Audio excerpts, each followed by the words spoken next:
In a crystal ball, Frank Chandler and the Regent family see a scene in Egypt and hear a horrible-looking man pronounce the name of Robert Regent, whom they have believed dead for 13 years. Thrilled by the thought that her husband may yet live, Dorothy decides to go in search of him. The present act reveals the Regent and Chandler in a native street in the city of Alexandria. Chandu, the magician.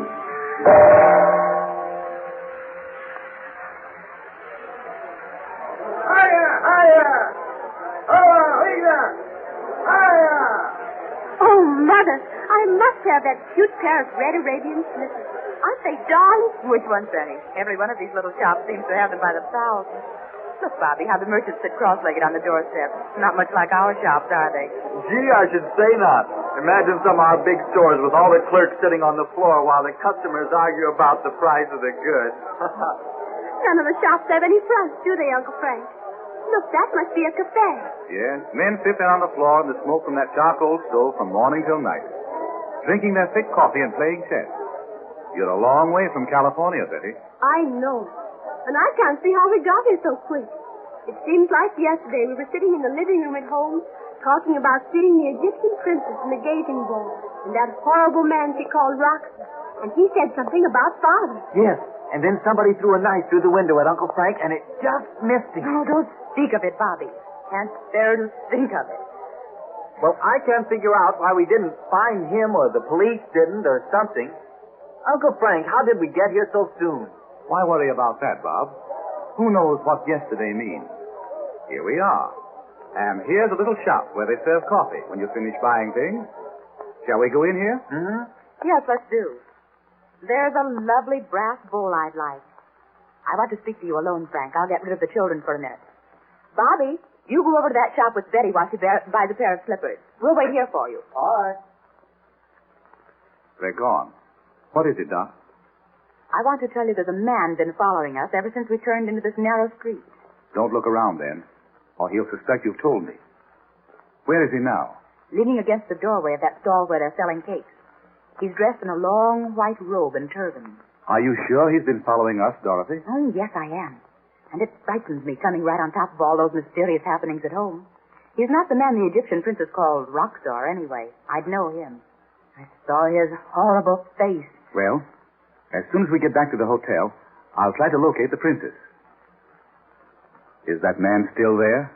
Yes, he is. Let's sit down here and order some coffee. And before the children come back, I want to tell you what I plan to do. Oh, yes, do tell me. I have such a helpless feeling away over here, and then those robberies had frightened me so I was a little hysterical, I guess. You know, I blame myself for not coming home from India sooner.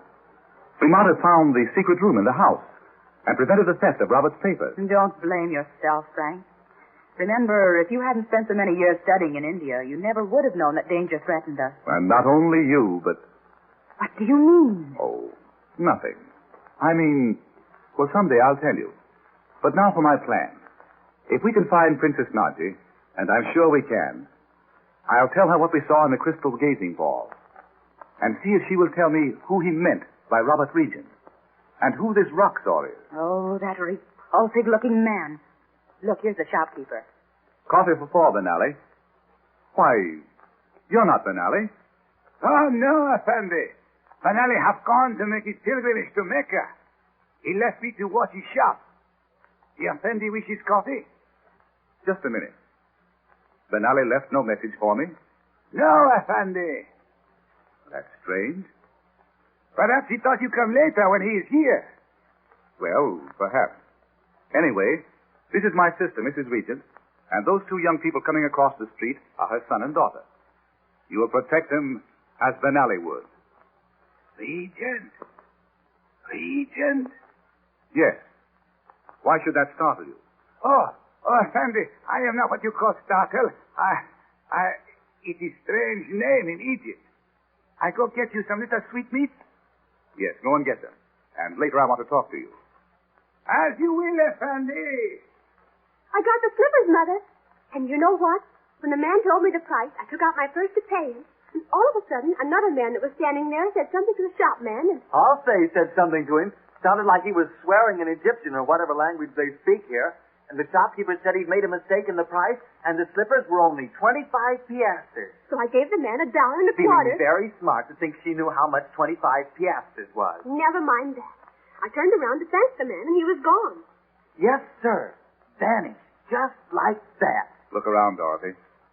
Is the man you saw following us still over there? No. Do you think it was he who spoke to the shopkeeper? Yes. And if he was, he may be someone I should see. Would you be afraid to wait here for a few moments? Of course not, Uncle Frank. You go on, and I'll look after Mother and Betty. Yes, go if you think you should, Frank. I'll buy a few things in the shop while we wait. Oh, I'm thrilled to death. Alexandria. You know what it looks like, Mother? What? Like a movie set.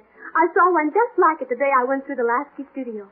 The same narrow streets, little open shops, and men in turbans walking around selling bread that looks like pancakes. Don't call them turbans, Betty. They're tarbushes. They're just like Uncle Frank's magic hat. Well, all right, Smarty.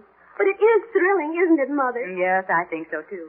Look how the windows in the second stories overhang the street. And maybe behind those lattice windows, a beautiful princess is held captive by a big, fat man with a curved sword. Oh, Betty. If you must think up fairy tales, for heaven's sake, make them more cheerful. Ooh. Why, Mother, you're not really nervous, are you, darling? No, of course not, dear. Well, drink your coffee, and then we'll do a little shopping. When's Uncle Frank going to look for the Princess Naji, Mother? Hush, Bobby. I don't think we should speak her name so loudly. Someone might hear us. Uncle Frank's going to find out where she is today if he can. We're going back to the hotel in a few minutes. And wait there while he sees the princess? Oh, don't you hope he finds her right away? I'd love to see a princess. Maybe Uncle Frank would take me to see her. I can hardly wait until he finds her. Just think. She may have news of your father. I guess you think we don't seem much interested in finding Father, but of course we are. Only I can't remember much about him. And you can hardly remember him at all, can you, Betty? No. Well, I can remember him telling me an exciting story, all about a boy that did a lot of things. When I asked him the name of the boy, he always said his name, son, was Robert Regent. Oh, good heavens! What was that? Oh, so sorry, American lady. I am clumsy, and I'm not poor from shop. So sorry to frighten you. Oh, it's all right. Come on, Mother. Let's buy what we want and go back to the hotel. You wanted to see that brass bowl, didn't you? Yes, yes. It will be lovely for those pale yellow tulips at home, won't it? Oh, yes. And let's look at those lovely opals in the little glass case. Yes, you really need an opal. What would you do with it if you had it? Oh, I don't know exactly. But there's something kind of shivery about opals. Let's not get anything shivery today, Betty. Why, Mother. Oh, I'm sorry, dear. Get whatever you like, of course. I must overcome this feeling of menace that seems to hang over us. Oh, here's something I want. Look, Mother, a double-edged knife in a red leather case. See how sharp it is. Ooh. And look at the carving or whatever you call it on the handle. And the case is embroidered in gold thread. Well, I must say, Bob, you don't want much. Oh, may I have it, Mother? I won't ask you for another thing all the time we're over here. Well, I suppose you may. Men never seem happy unless they have guns or knives or something destructive. Now, Mother, you know I won't do any damage with it. Isn't it a beauty? Shall I ask how much it is? Yes, if you like. Oh, young Effendi have choose finest knife in store. Banali got from young Bedouin, who sell it for love of girl. Oh, how thrilling. Tell us about it. Oh, young Bedouin love poor young girl. He rich young man, but father not know he love poor girl. Father not send him money to stay in Alexandria, see girl. So he sell his saddle, his hunting belt, everything. The poor fish. At last he have only his knife. Banali buy it from him. Maybe he have killed many men, eh? Who knows? Oh. Banali keeps such very beautiful rug upstairs, in upper room. You like to come up? Oh, I see. I suppose these rugs are very valuable. Cost much money? Oh, yes, American lady. Take many, many years to make. Some are old. 400, 500. Many years. Banali not keep them down here.